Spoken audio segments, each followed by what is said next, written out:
Start the recording. Okay. Okay, तो मैं मेरा स्क्रीन शेयर करता हूँ।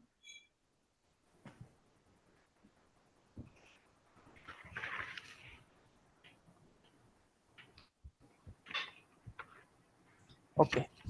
सो विजिबल है अभी मेरा screen. Yes yes. Okay. Visible है। तो फर्स्ट ऑफ ऑल आप दोनों को मतलब इस पावर एप्स का कुछ नॉलेज है या फिर डायरेक्ट पावर पेजेस का ही अंडरस्टैंडिंग है, ऐसा कुछ? नहीं, मेरे पावर एप्स या सब नॉलेज है मेरे पास। लाइक द और डेटा मैंने वर्स क्या ट्रेनिंग है, ये मॉडल ये ड्रिवंस ट्रेनिंग क्या मैंने है? ली थी आदित्य भाई से ही। ओके। एंड माधुरी, आपको? नहीं, पूरा तरह से नॉलेज नहीं है। हम्म, पावर ऑटोमेट तो थोड़ा सा पता है और पावर पेजेस भी जरा सा पता है पर पूरा नहीं। ठीक है। Just outline. या ओके।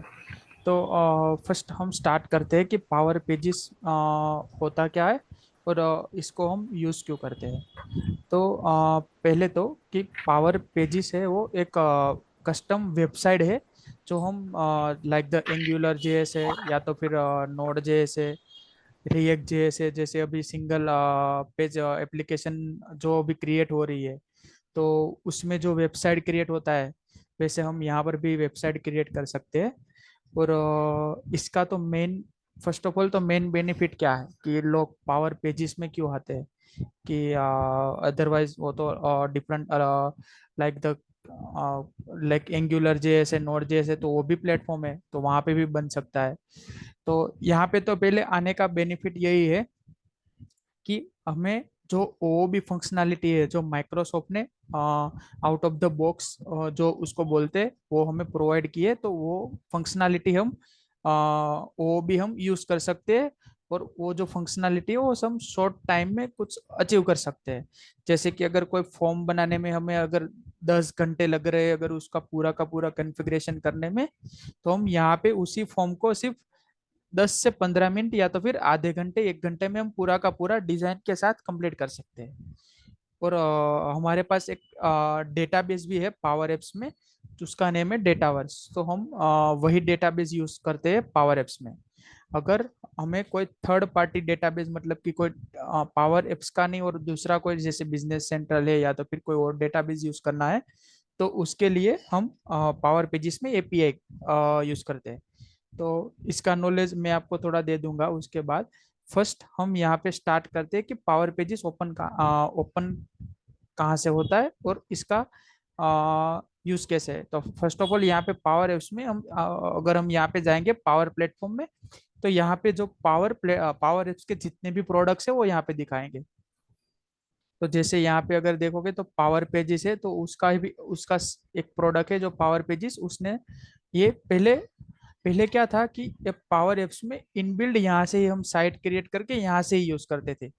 बट अभी माइक्रोसॉफ्ट ने क्या किया कि इसको भी एक पावर एप्स की तरह इसको भी एक प्रोडक्ट बना दिया जो पावर एप्स का एक पार्ट है। तो सेम टू सेम जैसे power automate, power BI, virtual agent, admin centre और पावर पेजेस, तो ये सब एक पावर एप्स के प्रोडक्ट्स है जो हम माइक्रोसॉफ्ट के द्वारा हम यूज कर सकते हैं। ठीक है। तो अभी अगर आप देखोगे यहाँ पे, तो यहाँ पे हमें पावर पेजेस का एक नया यूआई देखने को मिलेगा जो पूरा का पूरा एक के ब्लू कलर के कॉम्बिनेशन में बनाया है। और इसमें अगर हम देखेंगे तो यहाँ पे मल्टीपल एनवायरनमेंट्स होते हैं। अगर हम यहाँ पे एनवायरनमेंट्स पे क्लिक करेंगे तो जैसे हमारे पास सैंडबॉक्स है, प्रोडक्शन है, वैसे हम एनवायरनमेंट्स यूज कर सकते हैं। तो इसका मतलब इसका तो मेन बेनिफिट क्या होता है कि एनवायरनमेंट क्यों यूज होता है। तो अगर हम बात करें तो जैसे मान लो कि अपने पास एक साइट है, जैसे कोई टेस्टिंग साइट मैंने यहाँ पे क्रिएट किया है, तो टेस्टिंग साइट पे कुछ भी कॉन्फ़िगरेशन में कर रहा हूँ या तो फिर कुछ भी डेवलपमेंट में कर रहा हूँ ये साइट पे, जैसे एक फॉर्म बना लिया, कोई भी डिजाइनिंग कर ली, तो इस एनवायरनमेंट के अंदर ही सब कुछ मैं यूज करूंगा और वही डिजाइनिंग सब कुछ मैं इसी एनवायरनमेंट में करूंगा।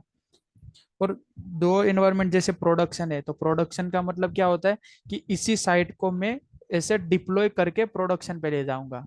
तो बाद में क्या होगा कि ये प्रोडक्शन पे जाने के बाद वो जो ये साइट है वो लाइव हो जाएगा, और इसको हम जो रियल टाइम जो यूजर आते हैं और रियल टाइम डेटा जो यूज होता है उसके साथ हम इसका यूज कर सकते हैं। और सैंडबॉक्स पे तो हम क्या कर सकते हैं कि पूरा टेस्टिंग कर सकते हैं, और ये फिर पूरा का पूरा डेवलपमेंट जो होता है वो सैंडबॉक्स पे ही होता है। तो मेन जो एनवायरनमेंट है उसका यही बेनिफिट होता है कि हम वो जो एक साइट है उसको एक एनवायरनमेंट से दूसरे एनवायरनमेंट में डिप्लॉय कर सकते हैं, और उसी साइट को हम लाइव कर सकते हैं एक प्रोडक्शन पे। क्योंकि अगर जैसे मान लो कि अगर ये टेस्टिंग साइट में अगर अगर इसी एनवायरनमेंट में मैं यूज करूंगा, तो अगर मैं कुछ डेवलपमेंट करूंगा और इसमें बीच में कुछ एरर आ गया डेवलपमेंट करते करते, या तो फिर कुछ कोड नहीं चल रहा है और वैसा कुछ हुआ, तो फिर क्या होगा कि अगर रियल टाइम यूजर भी इसी एनवायरनमेंट पे है, तो फिर उसको भी वेबसाइट सही से भी नहीं चलेगा और उसको भी यूज करने में दिक्कत होगा। तो इसी वजह से हम लोग क्या करते हैं कि इस एक साइट को पहले डेवलप करते हैं पूरा एक सैंडबॉक्स एनवायरनमेंट पे, और इसी साइट को हम डिप्लॉय करते हैं एक प्रोडक्शन एनवायरनमेंट पे। यहाँ पे अगर आप देखोगे तो ये तो सिर्फ डिफॉल्ट एनवायरनमेंट है, बट अब आप अगर चाहो तो यहाँ से क्रिएट कर सकते हो एडमिन से जाके डेवलप सैंडबॉक्स और प्रोडक्शन। अभी मैंने एक साइट, यहाँ पे अगर आप देखोगे ना तो यहाँ पे टेम्पलेट्स का एक ऑप्शन है। तो टेम्पलेट्स में क्या होता है कि जो अगर देखो जैसे कि मैं पहले एक एग्जांपल दे रहा था कि हम वहाँ पे क्या करते थे कि एंगुलर और नोड जेएस में कि पूरा का पूरा वेबसाइट हम क्रिएट करते थे। जैसे अगर आप ये देखोगे, अगर मुझे एक कार्ड क्रिएट करना है, तो अभी मैं क्या करूंगा, पूरा का पूरा कस्टम कोड लिखूंगा। अगर ये हेडर में भी होम माई रजिस्ट्रेशन और वैसा सब कुछ लाना है, तो पूरा का पूरा कोड करके हम लोग क्या करेंगे कि ये मैनेज करेंगे। बट अगर इसी को ही हम इसमें क्या होता है कि अगर जैसे मान लो कि मेरा कुछ बिजनेस के रिलेटेड कुछ है, या तो फिर जैसे अगर आप यहाँ पे देखोगे ना तो आपको पूरा के पूरे सब मिल जाएंगे, लाइक एप्लीकेशन प्रोसेसिंग है, अगर प्रोग्राम रजिस्ट्रेशन का कुछ अपना काम, या तो फिर कुछ अपना इवेंट्स है वैसा कुछ पोर्टल बनाना है, या तो फिर आपका कुछ आपके पास कुछ लेआउट है, या तो फिर आपको कुछ कस्टम ऐसा है कि नहीं इसमें से कोई भी टेम्पलेट नहीं चाहिए, या तो फिर अगर कोई अच्छा लग रहा है इसमें से तो ये टेम्पलेट चाहिए, तो फिर आप यूज कर सकते हो। और इसका पूरा लिखा है कि आपको कौन कौन से पेजेस है वो आपको रेडीमेड मिलेंगे, और कौन कौन से है वो आपको क्रिएट करने पड़ेंगे। तो यहाँ पे आप कोई भी टेम्पलेट इसको चूज करके आप यहाँ पे एक वेबसाइट क्रिएट कर सकते हो। तो यहाँ पे मेरा ट्रायल है, तो इसी वजह से यहाँ पे वेबसाइट क्रिएट करने का जो आई थिंक मैं 3 वेबसाइट ही क्रिएट कर सकता हूँ ट्रायल पे, तो वो थोड़ा खत्म हो गया। तो इसमें कुछ नहीं है, सिर्फ आपको क्रिएट पे न्यू करके कोई टेम्पलेट चूज करके सिर्फ नेक्स्ट करके वेबसाइट क्रिएट करना है। और यहाँ पे भी आपको दो ऑप्शन मिल जाएंगे, स्टार्ट विथ अ टेम्पलेट और स्टार्ट फ्रॉम द ब्लैंक। अगर आपको टेम्पलेट चूज करके वेबसाइट क्रिएट करना है तो आपको ये ऑप्शन पे जाना है। अगर आपके पास आपको ऐसा है कि नहीं मैं पूरा का पूरा वेबसाइट वो अपने हिसाब से और अपने कोड से बनाऊंगा, तो फिर आपको स्टार्ट फ्रॉम द ब्लैंक से करना है। तो फिर ये क्या करेगा कि आपको कुछ जो सिंपल से ब्लैंक पेजेस है वो आपको क्रिएट कर करके दे देगा, जैसे होम पेज है, कॉन्टेक्ट है वैसे, पर आप उसको यूज कर सकते हो। अभी बात करते हैं कि जैसे मैंने की एक साइट क्रिएट किया, तो उस साइट का जैसे मान लो कि मैंने नाम दिया है टेस्टिंग। तो इस टेस्टिंग साइट में अगर आप जैसे ही साइट क्रिएट करोगे ना, तो आपका एक यूआरएल बन जाएगा कि आपको यूआरएल क्या रखना है कि कौन सा यूजर है वो, मतलब जैसे मान लो कि एक यूआरएल होता है कि www.google.com का।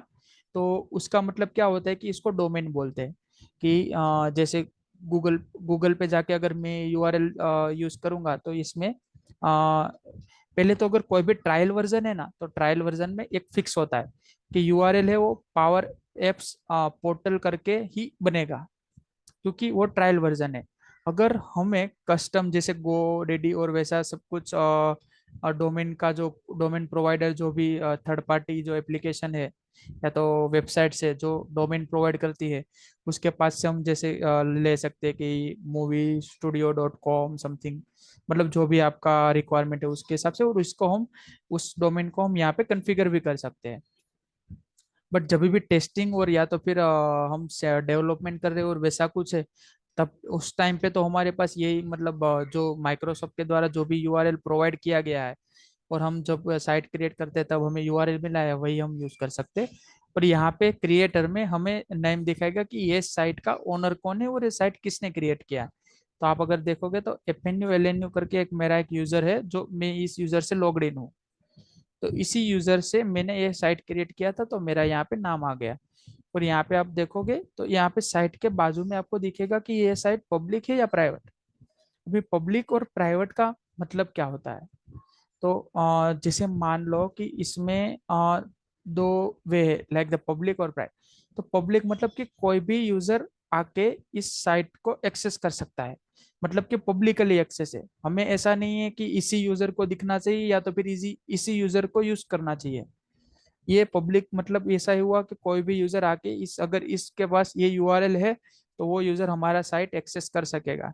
अगर हमने अपने साइट में साइनिंग ऑथेंटिकेशन रखा है तो फिर बाद में वो यूजर का डिपेंडेंसी है कि उसको साइन इन करना है नहीं करना है वैसा।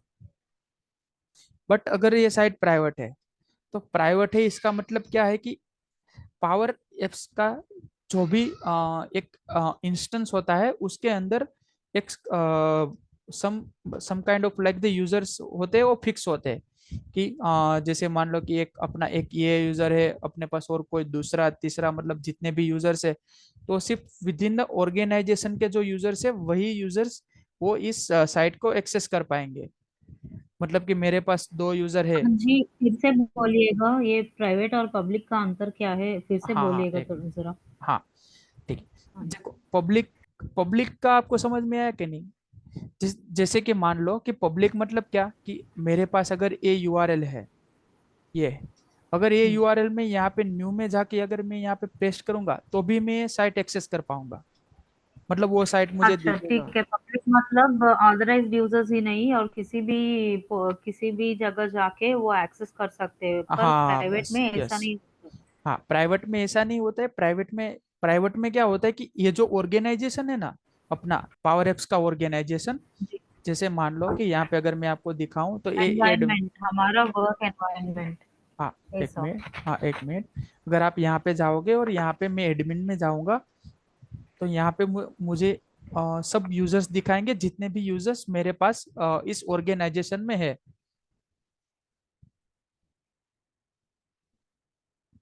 जैसे हाँ यहाँ पे देखोगे ना तो मेरे पास 3 यूजर है, तो सिर्फ ये 3 ही यूजर है ना इस साइट को एक्सेस कर पाएंगे।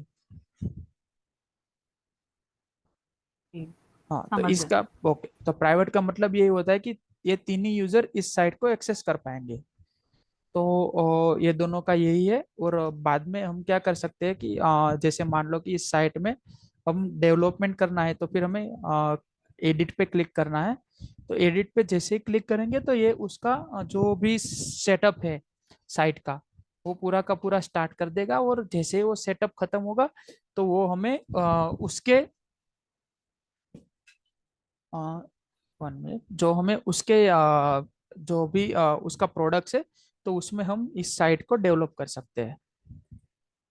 हम्म, यहाँ पे ये भी एक बेनिफिट है कि हमारे पास एक को पायलट का भी नया वर्जन आ गया है। तो को पायलट में भी हम अगर इसमें कुछ जैसे लिखेंगे कि हमें ऐसा डिजाइनिंग चाहिए वैसा चाहिए, तो ये को पायलट है वो बाय ऑटोमेटिकली उसके हिसाब से और इसका जो हमारा टेक्स्ट है वो रीड करके वो ये डिजाइन करता है।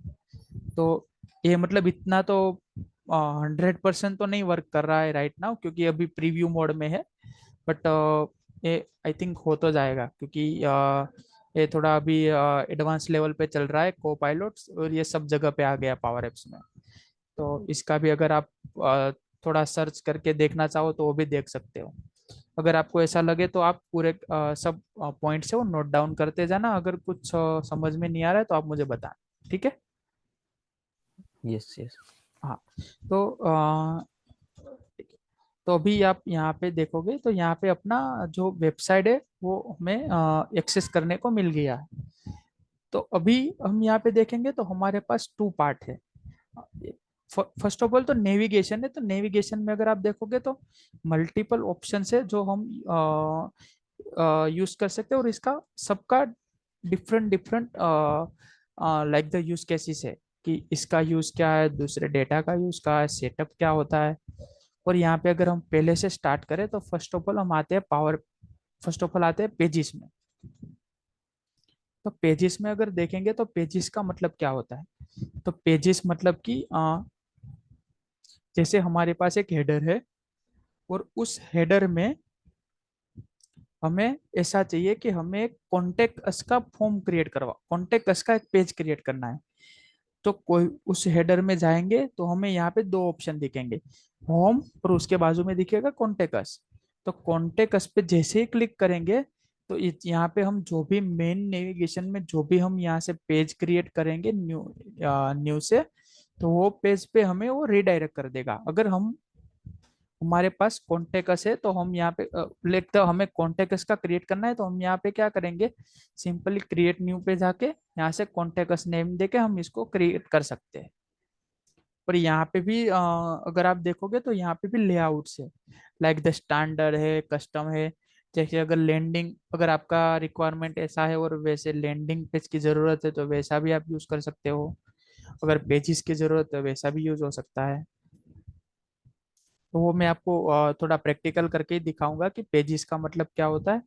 और यहाँ पे अगर आप देखोगे तो other pages, so other pages मतलब कि कुछ पेजिस ऐसे भी होते हैं कि जो हमें हेडर में नहीं दिखाने हैं, बट हमें उसका यूज करना है। तो तो जैसे कि अगर मान लो कि यहाँ पे अगर आप देखोगे तो पहला है एक्सेस डिनाइड।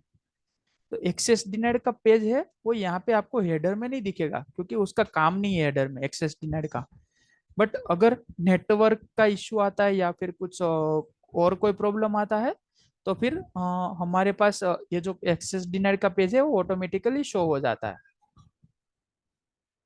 और अपने पास एक होता है कि default offline page, like the you are not connected to the internet. So ये जो सब पेजेस है ना वो ऑटोमेटिकली वर्क करते हैं, जैसे लाइक द ये जो ऑफलाइन वाला है तो वो नेटवर्क के बेस पे काम करता है, कि अगर अपने पास नेटवर्क कनेक्टिविटी नहीं है और वैसा कुछ है, अगर हम रिफ्रेश कर रहे हैं तो फिर हमें ये डिफॉल्ट में यही पेज दिखा देगा जब भी कुछ कोई भी पेज पे हम क्लिक करेंगे। तो अगर हम यहाँ पे मेन नेविगेशन में देखें तो मेन नेविगेशन में वही पेज दिखेंगे जो पेज हमें रिक्वायर्ड है, और उस पेज का हमें डेली लाइफ में काम है, मतलब उस वेबसाइट में डेली लाइफ में काम है। जैसे अगर आप होम पेज देखोगे तो होम पेज का हमें काम होता ही है, क्योंकि हमें वो एक, अगर कोई भी यूजर आता है और अपनी वेबसाइट पे अगर वो सर्च करता है या तो फिर कोई कुछ भी डिजाइनिंग देखता है, तो उसको ऐसा लगता है कि अट्रैक्टिव लाइक द कि इस वेबसाइट में कुछ तो है, मतलब कि देखने जैसा कुछ है और इसमें कुछ इंफॉर्मेशन ऐसा है कि जो उसको काम आ सके।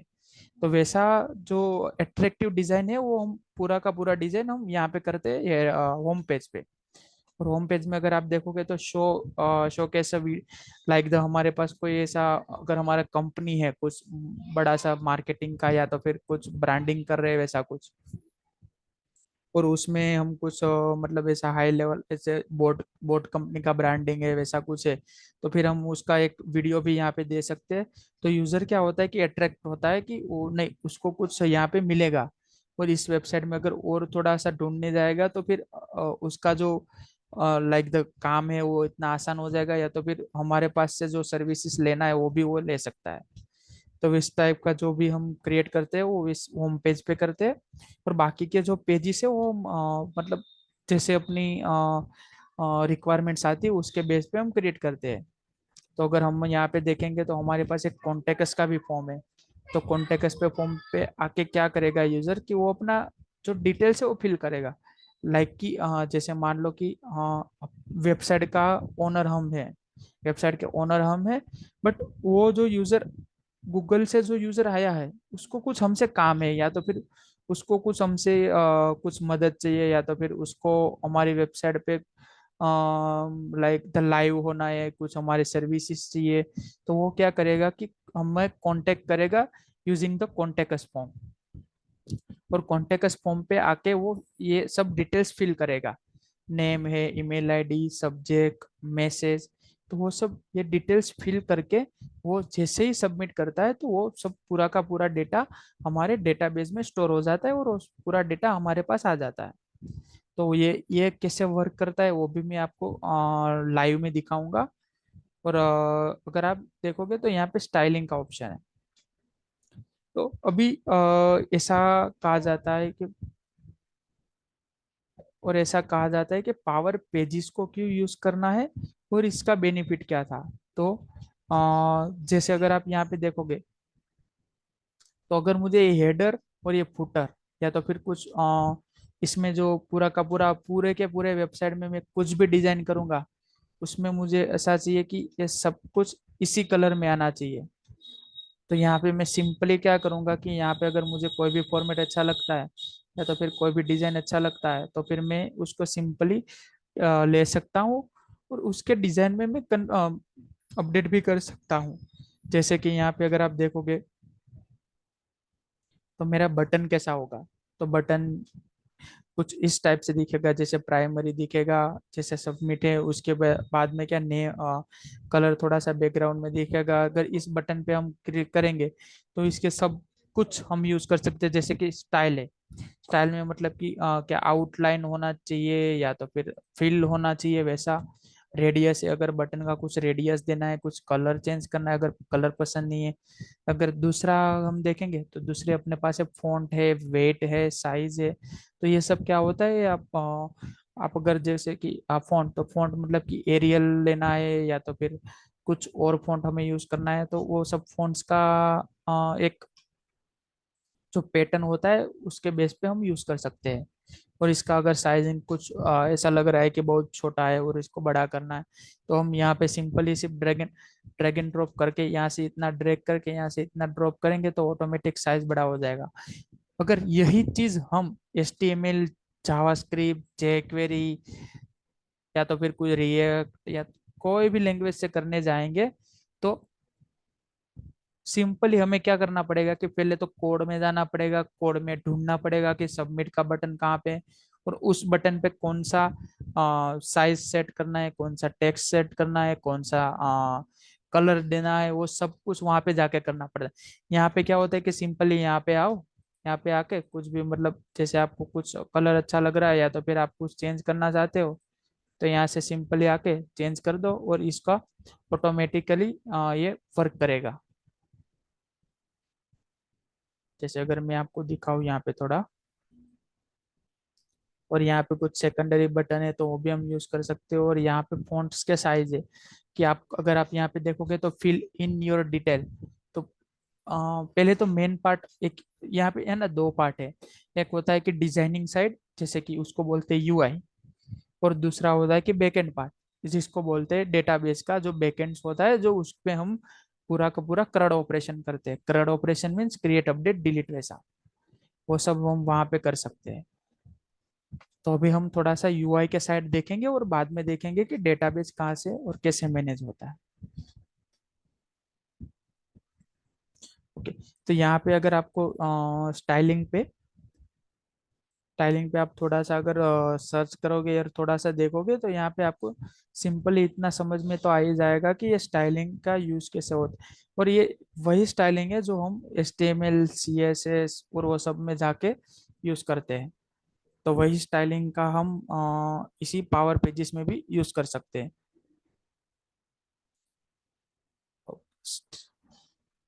तीसरा तीसरा पार्ट आता है डेटा का। तो डेटा में क्या होता है,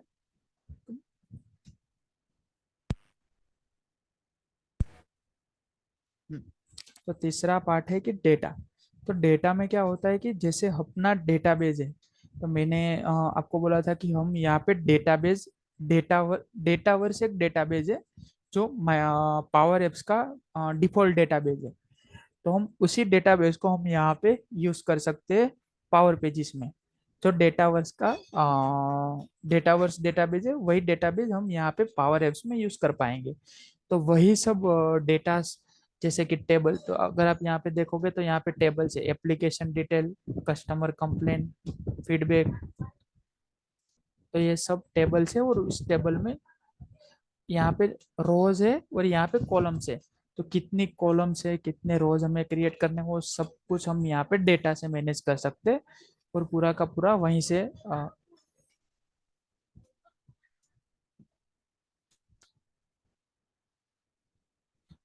पूरा का पूरा वहीं से यूज होता है।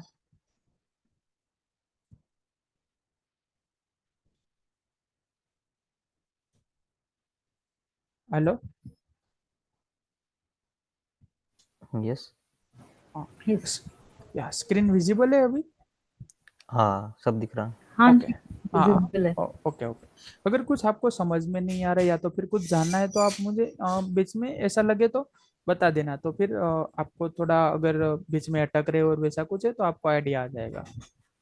हाँ, डेफिनेटली। ठीक है। और यहाँ पे अगर आप देखोगे ना तो यहाँ पे अपने पास व्यूज है और फॉर्म्स है। तो ये जो व्यूज और फॉर्म्स क्या होते हैं कि ये जो डेटावर्स के जो भी डेटाबेस है, तो उस डेटाबेस में हम जो भी व्यूज क्रिएट कर सकते हैं। लाइक कैसे कि जैसे कोई भी व्यूज में ऐसा है कि हमें एक नेम का कॉलम है, क्रिएटेड ऑन का कॉलम है, और अपडेट का या जैसे कि कोई जेंडर का फील्ड है, तो वो हमें उस व्यू में सिर्फ तीन ही कॉलम दिखाने हैं। अगर कोई भी यूजर अपनी वेबसाइट पे आता है और कॉन्टेक्ट का टेबल का कुछ भी डेटा हमें दिखाना है, तो हम उसको व्यूज के हिसाब से दिखा सकते हैं कि हमारे व्यूज में इतने कॉलम्स हम आपको दिखाना चाहते हैं, तो उसका हम एक व्यू क्रिएट कर सकते हैं। और अभी फॉर्म, तो फॉर्म का मतलब क्या होता है कि फॉर्म सिंपली हम पूरा का पूरा एक जैसे मान लो कि CRUD ऑपरेशन में यूज कर सकते हैं। कि रिकॉर्ड क्रिएट करना है, तो रिकॉर्ड क्रिएट करने में हम क्या कर सकते हैं कि अगर आप देखोगे ना तो फॉर्म का HTML में भी एक पार्ट है कि फॉर्म के थ्रू हम कुछ फील्ड्स ऐड कर सकते हैं एक ही फॉर्म में, और उसी फॉर्म में से हम डेटा फिल करके एक कोई भी डेटाबेस में हम स्टोर करवा सकते हैं। तो वैसा ही यहाँ पे पार्ट है, बट इसको माइक्रोसॉफ्ट ने क्या किया है कि थोड़ा मतलब सिंपल बना दिया है। हमें सिर्फ क्या करना है कि सिर्फ यहाँ से साइड में से पकड़ के यहाँ पे डालना है, या इसको यहाँ पे डालना है। जैसे ही अपने पास तीन फील्ड है, मुझे ऐसा है कि एक फॉर्म पे तीन फील्ड होना चाहिए, एक नेम, एक जेंडर और एक सैलरी। तो मैं क्या करूंगा, एक नेम का फील्ड इधर डालूंगा, जेंडर का और सैलरी का। बस बाद में क्या करूंगा, उसी फॉर्म को सेव एंड सबमिट कर दूंगा। और उसी फॉर्म को यहाँ पे पावर पेजेस में आके उसी फॉर्म को सिलेक्ट करके मैं ओके कर दूंगा, तो फिर क्या होगा कि वही फॉर्म हमें क्रिएट के टाइम दिखाएगा। अगर यही पार्ट हम अगर HTML से करने जाते हैं, तो फिर आप सोच नहीं सकते हो कि कितना टाइम लग जाता है। तो HTML से पहले तो क्या करना पड़ता है कि पूरा का पूरा कोड करना पड़ता है, फील्ड्स लानी पड़ती है। उस फील्ड में नीचे एक बटन होता है जो रीसेट का होता है, एक होता है सबमिट का। और उस सबमिट के बटन से हमें पूरा का पूरा ऐसा करना पड़ता है कि पहले नेम क्या है तो नेम गेट करवाओ, जेंडर ने गेट करवाओ, और बाद में जो सैलरी वो गेट करवाओ। और उसी तीनों को गेट करके बाद में हम डेटाबेस में डेटा ऐड करवाने जाते हैं। तो यहाँ पे जो सबमिट बटन है वो भी ऑटोमेटिक वर्क करता है, अपडेट का है वो भी ऑटोमेटिक वर्क करता है। जो मतलब इतना सिंपल बना दिया है कि हम जो भी सिंपली जो फॉर्मूलाज हम यूज करते हैं, वो सब ऑटोमेटिकली जो ड्रैग एंड ड्रॉप करके यूज कर सकते हैं और वैसे ही होते हैं।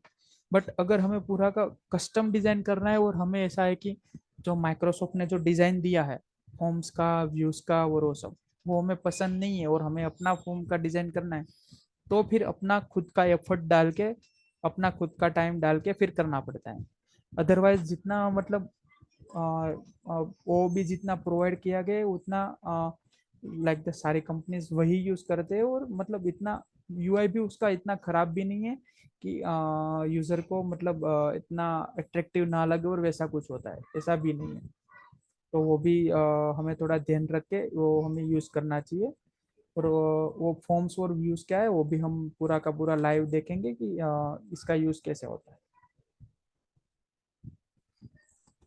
बाद में।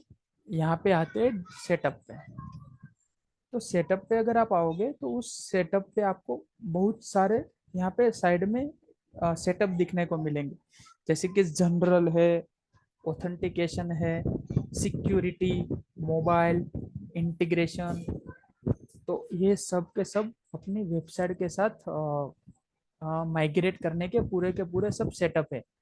मतलब जैसे मान लो कि साइट, अगर एक सिंपल ये है कि साइट डिटेल, तो साइट में क्या क्या होता है, अपना साइट पेड है, अपना साइट मतलब फ्री है, अपने साइट का यूआरएल क्या है, किसने बनाया, कब मॉडिफाई किया, कौन डेवलप कर रहा है, इसका यूआरएल अगर चेंज हुआ तो कौन सा यूआरएल हम यूज कर सकते, पूरा का कौन सा लैंग्वेज में है।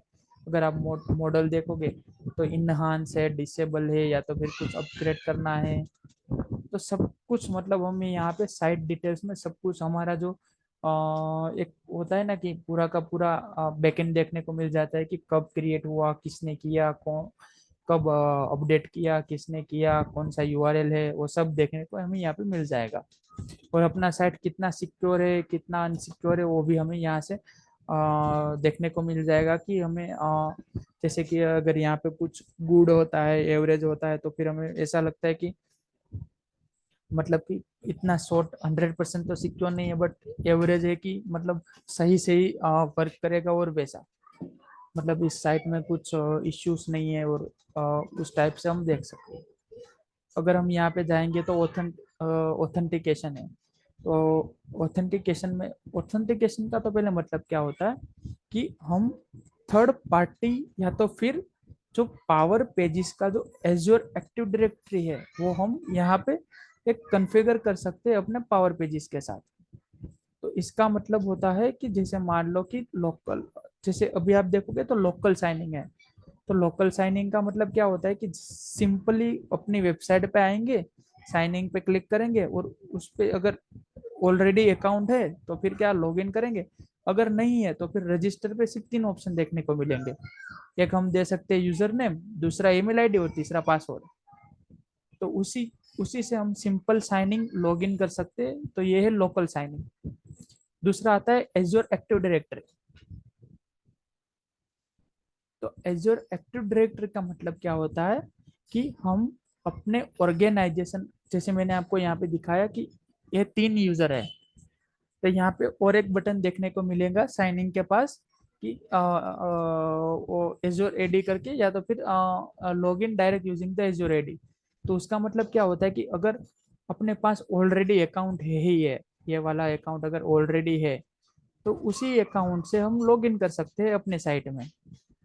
तो उसका मतलब ये होता है कि अगर उस बटन पे क्लिक करेंगे तो ये हमें साइन इन नहीं करना पड़ेगा, कि रजिस्ट्रेशन नहीं करना पड़ेगा। ये क्या करेगा कि ऑटोमेटिकली इस अकाउंट से हमने अपनी वेबसाइट पे साइन इन कर देगा।